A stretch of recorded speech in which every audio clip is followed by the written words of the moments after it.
Hello there and welcome back to my channel. I'm Chase Moser and today I'm going to be going over Alien vs. Predator. So this is one of my favorite movies. I grew up watching this as a child. My dad had it on DVD. It was one of the first horror movies I ever saw. It was the first Predator movie I ever saw, and it was the first Alien movie I ever saw. Because I was really young, I was literally like 5 years old, and I kept begging and begging him to let me watch it, and I finally convinced him, and to my surprise, he allowed me to. He put it on, and we watched it, and it was scary, and it was terrifying. It blew my mind. I had so many questions. I loved it. The thrills, the people. I wanted to know all about everything, and I was so obsessed with the alien, and I kept asking about it. And he said, well, you know that that's a franchise of its own, right? And I was like, what? No, literally, how was I supposed to know? I had no idea. And so I remember looking up on DirecTV. Back then you had to go to the guide, you had to hit search, and I searched all the Alien films and binged them. And that was my introduction into this. This tells the story of what happens whenever both of these supernatural and alien species meet, the xenomorphs versus the Yautja.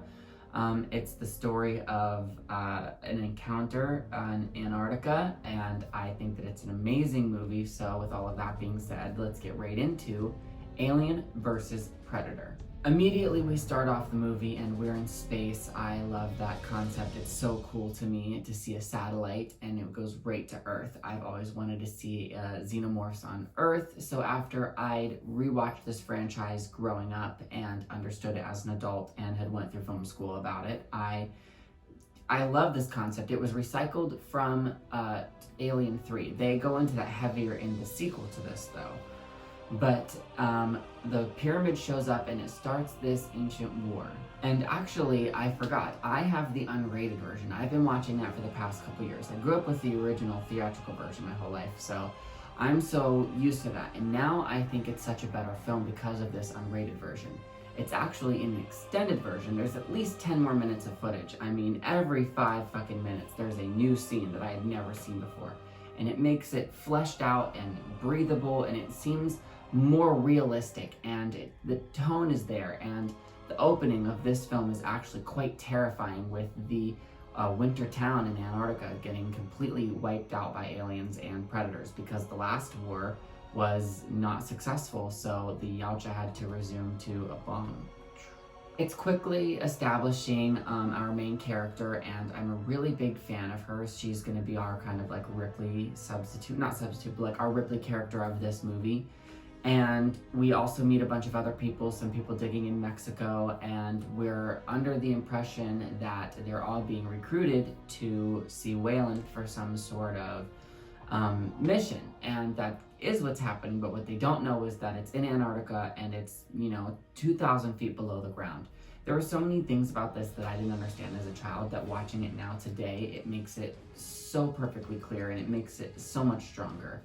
I love the concept of how creepy it is, this atmosphere, this cold blue tone, and I love the quality of the production, and it just seems to me like a perfect coercion of events. Having everybody see this pyramid that quite possibly could be the first pyramid ever built was really intriguing and really scary, and you want to know what's in there. And so when they're walking up the front steps and they trigger this panel, immediately it takes us down to the Queen Alien.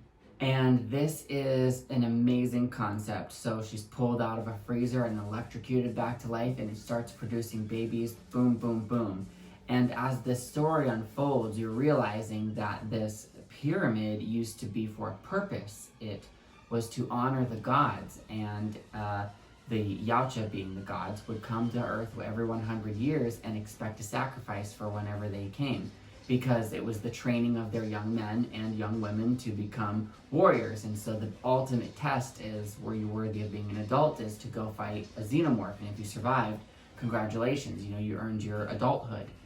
So I just love this, manipulation to get humans back right into where they need them. This whole time it was a trap, and I think that it just testifies to the brilliance of, both species that are so much more evolved and capable of things than we could ever be, which is why there is an extreme threat here when caught in the middle of them. So whenever they go fucking around in this pyramid and steal the guns, the predators immediately start to have to target the humans because at first they only needed them to have the xenomorphs get bred. And there's this whole like sacrificial chamber room scene, and the eggs come up out and hop on everybody's faces, and that's scary, and I love that.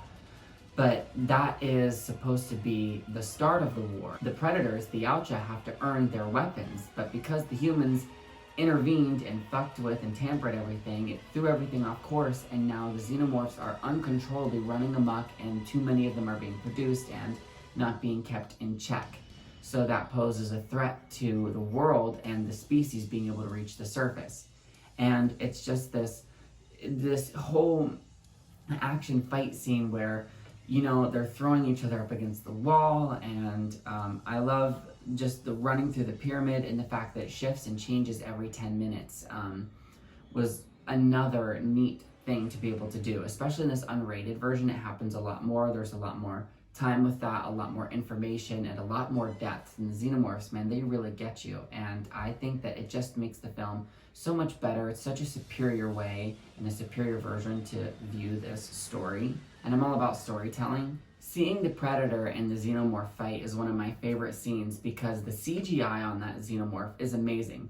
Mostly, my theory is because they used the practical costume and then computer generated what they needed to around that costume and just animated what it needed to move.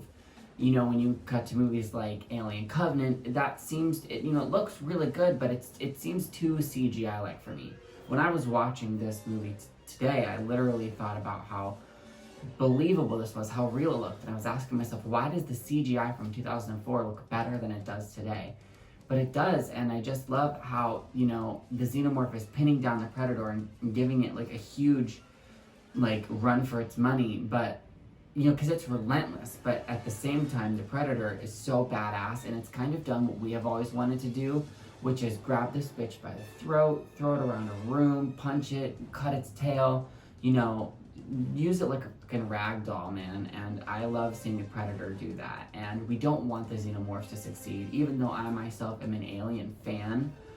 The part of being an Alien fan, and even though I love the Xenomorphs, is that I'm not somebody like Wayland. I don't want the species to succeed and continue, so it's really fun watching them get wiped out. And that essentially is the plot of this film, is wiping them out. And I think that whenever the girl, what's her name, Lex, when Lex has to face off with the aliens at the end with the Predator by her side, that was one of the most thrilling moments. I'd always wanted to see a Predator and a human join up to each other, and that entire franchise is them being head to head. And if you watch the Adrian Brody movie, there's the ending of that they kind of try to help each other for a mutualistic reason, but for the most part they've stayed away from each other, humans and the Yautja. So I really like the idea of them being forced to work with each other, and that she's worthy of fighting alongside of him. This final battle is crazy, and she gives him his gun, and they're wiping them out by putting the bomb in there. It's so intense, and I love how they think that it's all over after the earthquakes happen and everything's sunken in. But it's kind of like a surprise ending because the Queen comes breaking up out of the ice, and this is like a final showdown, and it's a great nod to the Aliens, sequel to the first movie, where they, introduced the Queen. And so, this is like the only other time besides Alien Resurrection and Aliens that we've been able to see a Queen in this type of franchise, this universe, this world. So it's definitely fun. It's definitely a great monster. She's terrifying. She's worthy of her place in horror history. She's a big bitch, and she is ripping this town to shreds, trying to chase them and get after them. And they are giving it all they got, throwing spears at her neck and just trying to take her down. They eventually get their job done, and everything blows up, and she gets sunk into the bottom of the ocean, which I think is really smart. I have an amazing idea, or a great concept, for what a potential third Alien vs. Predator movie could be. Maybe people don't really want that. I've always wanted a part 3. I definitely think there should be. People had a problem with the sequel. I don't. We'll get to that whenever we do that movie. But it's definitely a lot of fun for me. So her going down at the bottom of the ocean, they can survive in a vacuum of space, so I'm sure she can survive a certain pressure of being underwater. So we'll see if anything ever gets done with that. But I like that this is the kind of conclusion to her story, and she gets marked up at the end and honored with the Yautja, because that was such a trying experience she went through, and she really is a warrior and a great final girl. And I used to have such anxiety at this moment at the end of the film, but in the unrated version, I don't know, I don't think it's in the theatrical, but maybe it is. In the unrated, at least, it makes it very clear that she gets to walk off to a little driver thing and, you know, live. And the last few seconds of this movie are the alien predator hybrid being born by broken out of the chest of the Yautja. Oh my god, and it was so creepy how it ends on that cliffhanger note. I always wanted a sequel, and I always really wanted to know what happened after that, and the fact that the next one picks up directly from that frame answered my every fucking question. So, like I said, we'll get to that later. Well, that was my review of Alien vs. Predator. It was such a fun movie for me growing up. I watched it a bunch, and it's an amazing film for me now because it's a completely different experience. I don't think I'll ever watch the rated version again or the theatrical version because there's just so much more in this. It seems unreasonable to me to ever go back. So I like that, you know, a mind that is stretched by a new concept can never go back to its original shape. I learned that from someone who was my neighbor. You know, we were having a couple of drinks talking about something the other day, and that was something that totally changed my mind. So yeah, it's the same way with this movie. I love the aliens, I love the look of it, the concept, the gothicness, the castle, pyramid vibes, the stone, the horror, the practical effects, everything was perfect. So definitely let me know what you think down in the comments. Let me know what your favorite parts were, what worked for you. If you hate this franchise, if you hate this movie, did you like the second one better? Do you like the first one better?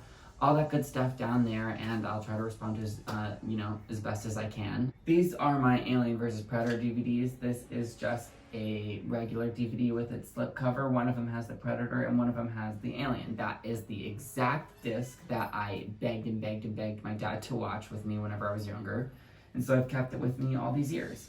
This, however, is the Blu-ray combo pack that I got that features the first movie and the second movie on Blu-ray, because those are just regular DVDs. So that's awesome because I think you can obviously tell a difference in quality, and obviously there's, you know, more gore and more footage. So bonus, I love having this in my collection. Well, I hope you enjoyed my thoughts. Be sure to check out some of my other videos, as I've done a bunch of different genres and I plan to do a bunch more. I mostly do horror films just because that's my favorite. But I really want to revisit like the Jurassic movies come now that the Jurassic World Dominion is coming out. You know, I want to do Halloween Kills at Scream 5. There's a lot of things I've got planned.